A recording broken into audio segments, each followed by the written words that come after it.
never saw Gyatso again.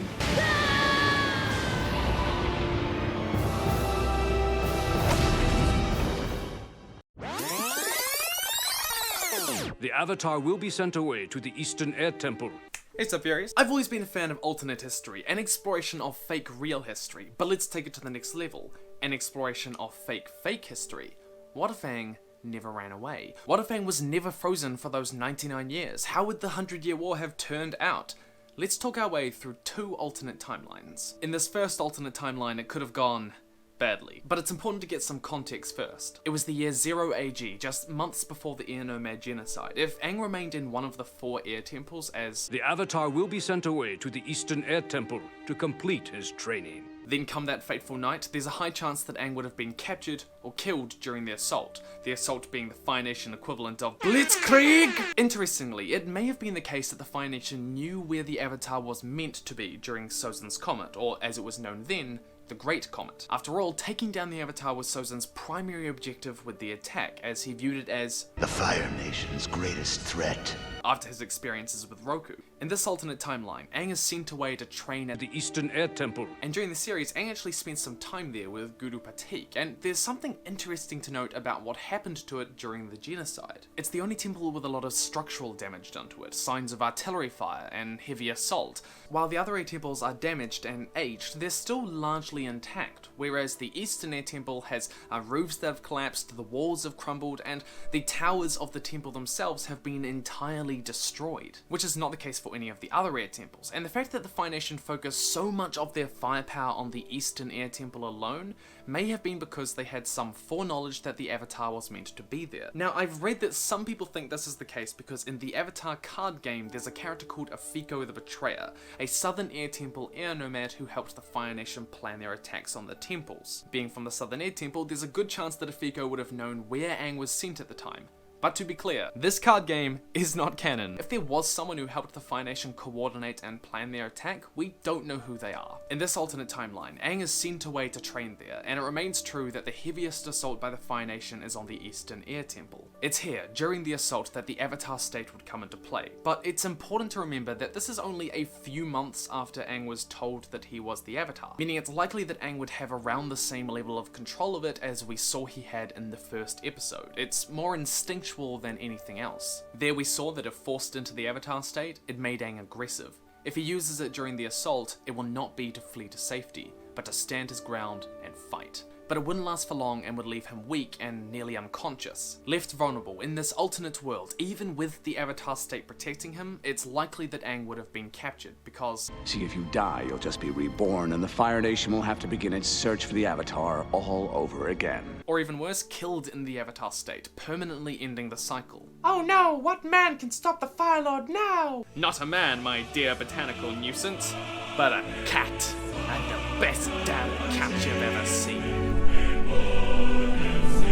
In the case that Aang somehow escaped the attack, as we learn that some nomads did in the short comic Relics, it's likely that history would have played out much like the second alternate timeline. Because what if things happened a little bit differently? While it may appear likely that Aang would get caught up in the genocide, there's a small moment in the episode The Storm that shows us he may have been able to avoid it entirely. In this second alternate reality, Aang and Gyatso ran away from the air temples together. After Gyatso is informed that the two of them will be separated and Aang will be sent to the Eastern Air Temple to complete his training, Aang leaves a note, runs away, and flies into the storm. But Gyatso goes to his room afterwards and he says, Aang, I'm not going to let them take you away from me. He went to Aang during the night when the rest of the temple was asleep, and I think he did that all for a reason. In this alternate timeline, the two waited for a night with weather where they could safely leave, and they departed for the world. For the months following, the war was ever approaching, but they were none the wiser. Gyatso would continue to train Aang and teach him the ways of When he gets his butt kicked at Pai Sho. all the while ensuring that he still had the opportunity to be a kid. It's likely that they would have taken up residence in the Earth Kingdom. It's easier for them to blend in and hide, and it would also help Aang not feel pressured to learn the elements until he was ready. All I want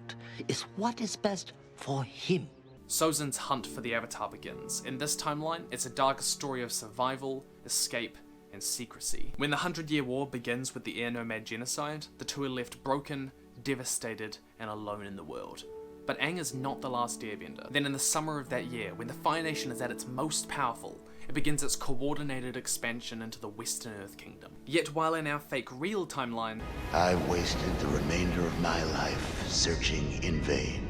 in our fake timeline, Aang would eventually be found, or at least he would come out of hiding. Slowly but surely, word would spread of 2 airbenders who escaped the genocide, and Aang and Gyatso would try and connect and find others who survived. We know from the comics that the Fire Nation used air nomad relics to try and lure survivors into traps throughout the Earth Kingdom, but Gyatso, knowing the danger that Aang as the Avatar was in, would be unlikely to fall for these. As time went on, Aang would continue to train with Gyatso, but even as the Earth Kingdom lost territory in the early parts of the war, he would not get involved. Gyatso was not against Aang embracing his role as the Avatar, but he wanted him to adjust and grow into it over time. Because of this, much of the early war would happen in the same way. The Fire Nation would have many of the same victories, because Gyatso understood that A, intervening too early would likely lead to failure, and B, it would be bad for Aang personally, forcing him to feel the weight and responsibility of the world on his shoulders when he wasn't ready. Sozin would still win the Battle of Han Tui circa 10 AG, and the Earth Kingdom would be dealt a major blow with the fall of Taku, an important trading center and one of the few large cities outside of Ba Sing Se.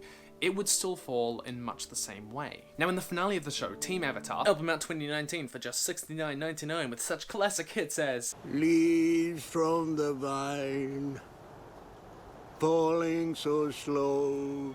There's a squirtle in my eye. But the gang decides that I was actually gonna wait to fight the Fire Lord until after it came. Now Aang was eventually forced to face Fire Lord Ozai during the comet, but in this alternate timeline, that pressure isn't there. He doesn't have a deadline, he has time to train. And given that Sozin, after all, was one of the most powerful, if not the most powerful firebender in the world at the time, he would want to. As a believer in tradition and the importance of proper Avatar training, Aang would eventually choose to travel to the water tribes to master waterbending. Interestingly, the Fire Nation focused almost entirely on the Western Front in the Earth Kingdom for the first part of the war. The water tribes weren't directly involved. It was in fear of retaliation that the water tribes stayed out of the war for as long as they could. They became isolationist, but they couldn't escape it forever. We know that It was over 60 years ago when the raid started. it wasn't until the year 40 AG, nearly halfway through the 100-Year War, that the Southern Water Tribe actually came under attack. In this timeline, the Southern Water Tribe is still a thriving waterbending city, and likewise, it's implied in the show that the Northern Water Tribe wasn't drawn into the war until 85 or more years ago, so they were attacked far before the Southern Water Tribe ever was. Being by far the safest option outside the eye of the Fire Nation, the easiest way to remain secret, and being from the South himself, Aang would have chosen to train with the Southern Water Tribe, rather than the Northern one. Eventually, Aang would need to master earthbending and firebending. While it's impossible to say who Aang would have trained with in this alternate reality, it's likely that he wouldn't have been as good an earthbender as he was in the show, which is saying something because Your earthbending could still use some work too. Toph taught him how to earthbend in a way that no other person could have. In this timeline, he may be able to throw rocks and keep a stance, but there's no way that he would be doing this.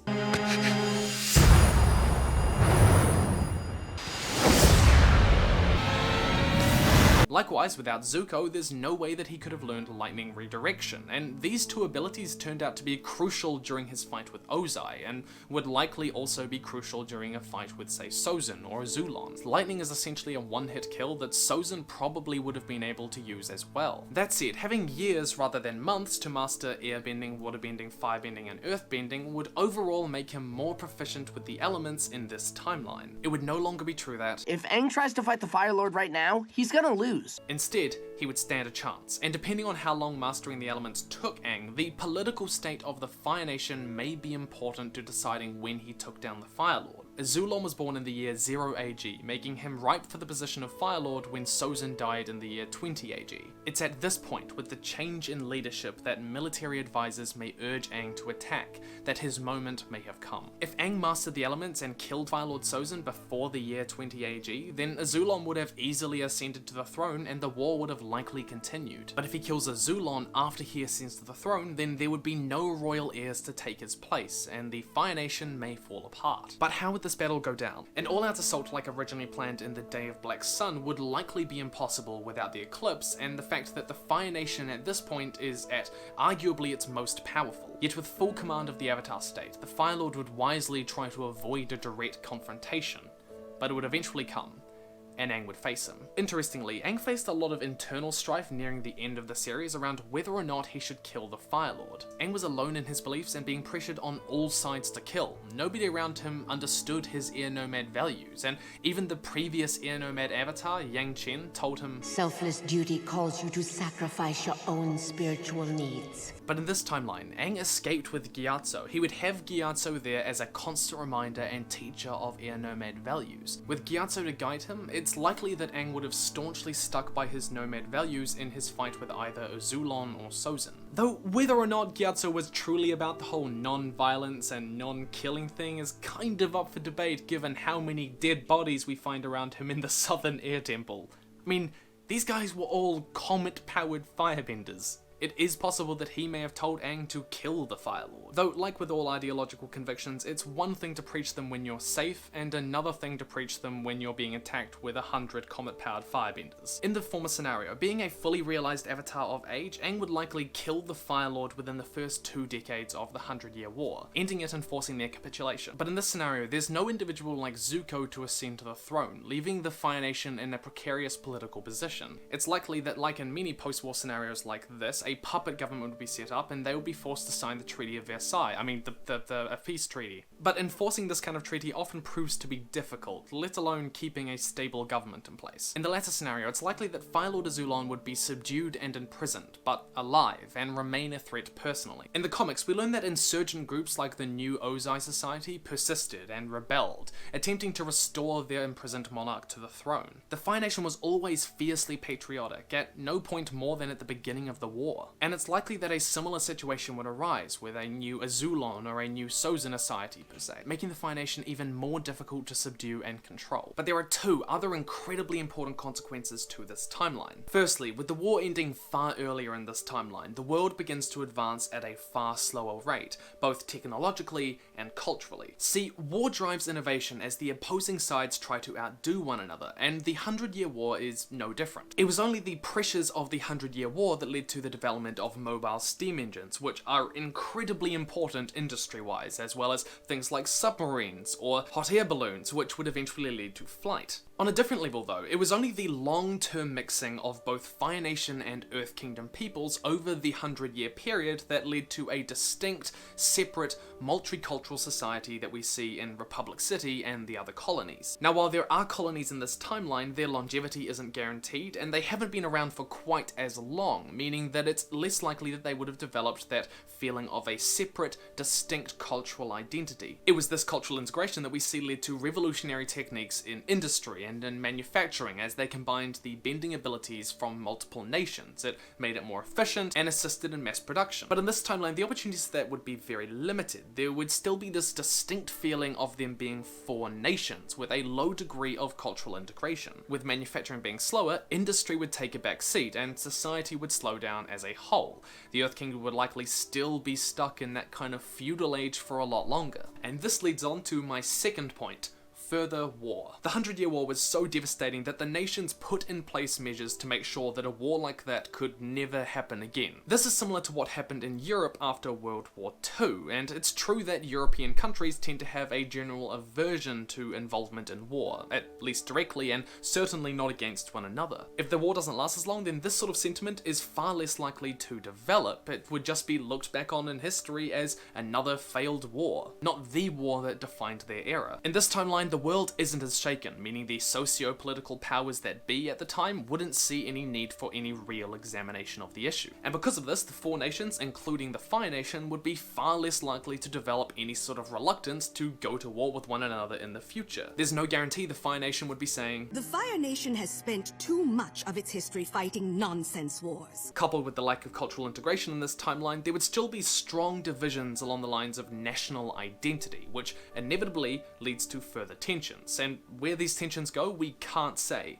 but they would be there, ever building. Either way, in this alternate timeline, the 100-Year War wouldn't be the 100-Year War. It'd be like the 10 or 20-Year War, which isn't nearly as impressive. But an interesting question that needs to be addressed is, what happens to the Fire Nation colonies following the war? This was addressed with the Harmony Restoration movement in the comic books The Promise. But it's important to remember that even at this point, some of these colonies would have been there for 40 or 50 years. That's plenty of time for a whole generation of people to grow up there. However, it's still likely that governance would be handed over almost entirely to the Earth Kingdom. Though this said, history has a long record of invaded countries treating established citizens of a foreign power in the post-war scenario pretty terribly. In this timeline, the Earth Kingdom would demand retribution following the war, and with no strong Fire Nation central power or a heavily involved water tribe to moderate the peace treaty, it would mean that the likelihood of expulsion or persecution of Fire Nation citizens, either at the hands of the government or the people, and the escalating tensions that would lead to,